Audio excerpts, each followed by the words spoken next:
Hi friends, welcome to ARK talks. మరికొద్ది రోజుల్లో బీహార్కు 10వసారి ముఖ్యమంత్రిగా ప్రమాణ స్వీకారం చేయబోతున్న నితీష్ కుమార్ను చూస్తే ఎవరికైనా అసలు ఆశ్చర్యం కలుగుమానదు. ఎందుకంటే ఇన్నేళ్ల పాటు బీహార్ సెంట్రల్ స్టేజ్ పైన ఆ మాటకు వస్తే దేశ స్థాయిలో కూడా ఒక కీలక నేతగా వెలుగొందడం అంటే మాటలు కాదు. పైగా నితీష్ కుమార్ ఏమి గొప్ప ప్రజాకర్షక శక్తి ఉన్న నేత కాదు. లాలూ ప్రసాద్ యాదవ్ సారథ్యం నుండి ఆర్జేడీని ఢీకొట్టడం అంటే మామూలు మాట విషయం కాదు.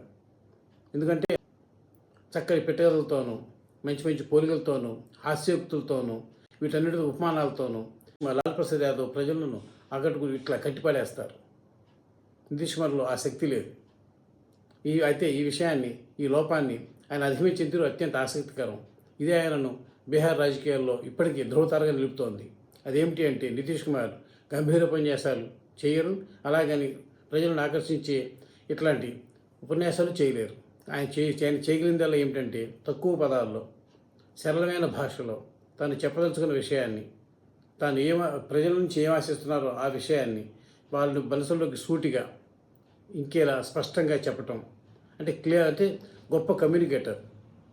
వే ఆఫ్ ఎక్స్ప్రెషన్, ఆయన భావ వ్యక్తీకరణ కానీ చాలా సరళంగా సింపుల్గా ఉండి ఎంతటి సాధారణ వ్యక్తులైనా, ఎంతటి నిరక్షరాస్యులైనా, అదే సమయంలో అక్షరాస్యులైనా సరే ఒకే స్థాయిలో ఆయన ప్రసంగాలకు ప్రతిస్పందించేలా ఆయన మాటలు ఉంటాయి. సుత్తి ఉండదు, సూటిగా నిక్కచ్చిగా ఆయన చెప్పదలుచుకుంది ఆయన చెప్తారు.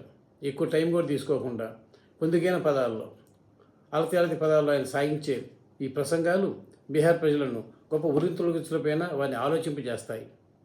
వారి మనసుల్లో నెమ్మదిగా ఇంకి వారిలో ఆలోచన రేకెత్తిస్తాయి.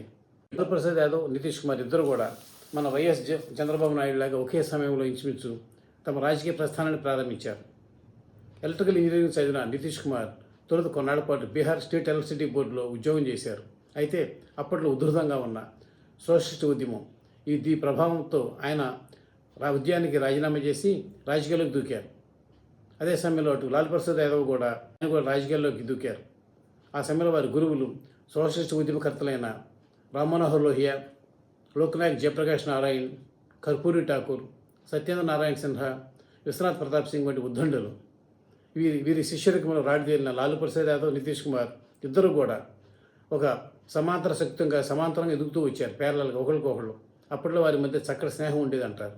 కానీ ఆ తర్వాత వారిద్దరు దారులు వేరయ్యాయి. ఇందుకు కారణం బహుశా రాజకీయ సిద్ధాంతం ఒకటి అయినా, ఇద్దరు నమ్మింది సామ్యవాదం అయినా సరే అధికారం కోసం వారిద్దరి మధ్య నెలకొన్న ప్రచ్ఛన్న యుద్ధం అందుకు కారణం. ఆ తర్వాత ఇట్లా దారులు వేరైన తర్వాత నితీష్ కుమార్ తాను స్వయంగా చక్కగా మలుచుకున్నారు. ఇందాక చెప్పుకున్నట్టుగా ప్రసంగ పాఠాలను చక్కగా రూపొందించుకోవటం, వాటిని ప్రతిభావంతంగా ప్రజల మనసులోకి తీసుకెళ్ళగలటం, ఈ విధంగా ఆయన రాణిస్తూ వస్తున్నారు. ఆఖరికి లాలూ ప్రసాద్ తనుడైన యువకుడైన తేజస్వి యాదవ్ను, తన వయసులో సగం కూడా లేని తేజస్వి యాదవ్ను కూడా ఢీకొని ఈ 70 ఏళ్ల పైబడిన వయసులో కూడా నితీష్ కుమార్ అందరూ ఘన విజయం సాధించలేరు నిన్నటి ఎన్నికల్లో ఎన్డీఏకి నాయకత్వం వహించడం ద్వారా బీహార్లో. ఇక నితీష్ కుమార్ గురించిన ఆసక్తికర కొన్ని విషయాలను మీతో పంచుకుంటాను.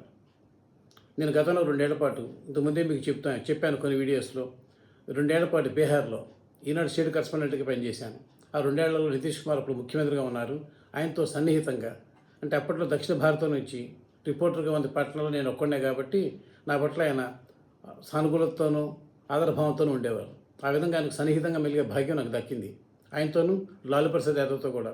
వీరిద్దరూ కూడా మంచి హోస్టులు, చక్కగా అతిథులను గౌరవిస్తారు. బీహారీ సంస్కృతిలో అత్యంత విశిష్టమైనది అయిన అతిథులను గౌరవించడమనే సంస్కృతి సంప్రదాయాలను వీరిద్దరూ తూచా తప్పకుండా పాటిస్తారు.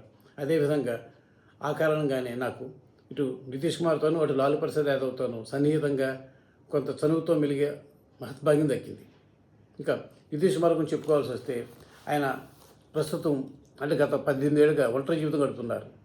ఎందుకు అంటే ఆయన భార్య, ఆయన ఎంతో ఇష్టపడి ప్రేమించి పెళ్లి చేసుకున్న మంజు కుమార్ సిన్హా అనే ప్రభుత్వ ఉపాధ్యాయుని 2007లో మృతి చెందారు. 34 సంవత్సరాల సుదీర్ఘ వైవాహిక జీవితం తర్వాత ఒక్కసారిగా ఆవిడ న్యూమోనియాతో ఈ లోకాన్ని విడిపోవడంతో అప్పటి నుంచి నితీష్ కుమార్ ఒంటరిగా కాలం గడుపుతున్నారు. అది వీరి పిల్లలు లేరంటే ఉన్నారు. నితీష్ కుమార్ ఆయన భార్యకు ఒకే ఒక కుమారుడు, పేరు నిశాంత్ కుమార్. ఈ నిశాంత్ కుమార్కి రాజకీయాల్లో ఆసక్తి లేదు. ఇంజనీరింగ్ చదివిన నిశాంత్ కుమార్ తండ్రి వద్ద ఎప్పుడూ కనిపించరు.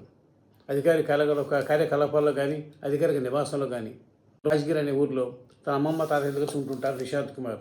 ఇక్కడ మన రాష్ట్రంలోని కొన్ని రాష్ట్రాల్లో చూస్తున్నట్టుగా తండ్రులకు ధీటుగా తండ్రుల అధికారాన్ని అడ్డం పెట్టుకుని హడావుడి చేసే తనయులు పుత్రరత్నాల మాదిరిగా ఎప్పుడూ కూడా నిశాంత్ కుమార్ ప్రవర్తించలేదు.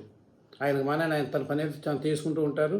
అలాగే నితీష్ కుమార్ కూడా అధికారిక కార్యకలాపాల్లో తన సంబంధికుల బంధుమిత్రుల ప్రమేయాన్ని ఏమాత్రం అంగీకరించరు.